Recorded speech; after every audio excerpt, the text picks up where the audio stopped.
Herhalde diyor bu böyle temsilciler olarak da dağıtar mı? Sırayla montajları dağıtın. Biz montajı takmaz. Tamam hocam. Diyor verildi. Acayip. Geçen ya sen biriniz...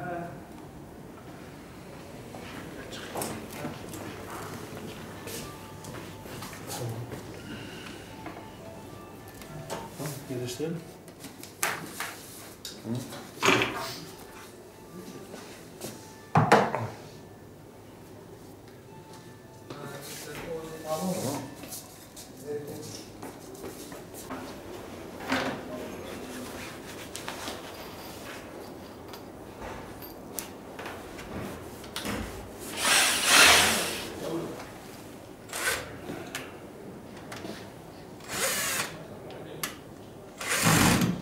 Yavaş.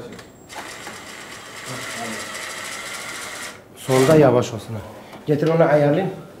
Tamam. Yok bunu plastiğe ayarlayayım. Başa gelince patlatmasın. O şeyin üstüne mi geldi? Tamam, tamam, güzel oldu. İyi. Hadi bismillah. Ya Allah, bismillah. Çok güzel. Büyüğünüz bir tane yap. Tamam işte.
Abi bu son...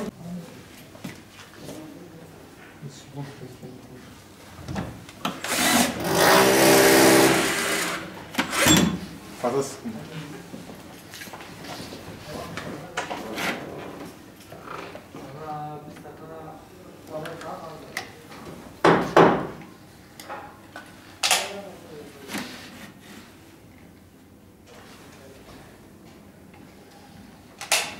Burada.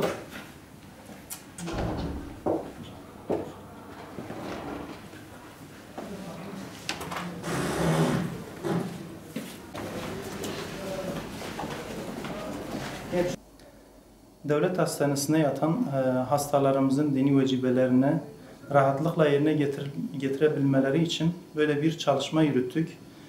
Bu kapsamda ilk başta hastane müdürü ve başhekimimizle görüştük. Kendileri de sağ olsunlar bu konuda bize yardımcı oldular. Ve biz de her odaya bir Kur'an-ı Kerim, bir seccade ve kıble oku kapsamında bütün yatan hasta odalarına şu anda yerleştirme çalışması yapıyoruz. Bununla birlikte insanın en dar, en sıkıntılı olduğu, hasta olduğu anda dini vecibelerini yapması için ve Allah-u Teala'yı hatırlaması noktasında fayda sağlayacağına inanıyoruz. İnşallah bu çalışmamız hastalarımızın manevi olarak da, maddi olarak da iyileşmelerine vesile olacağına inanıyoruz.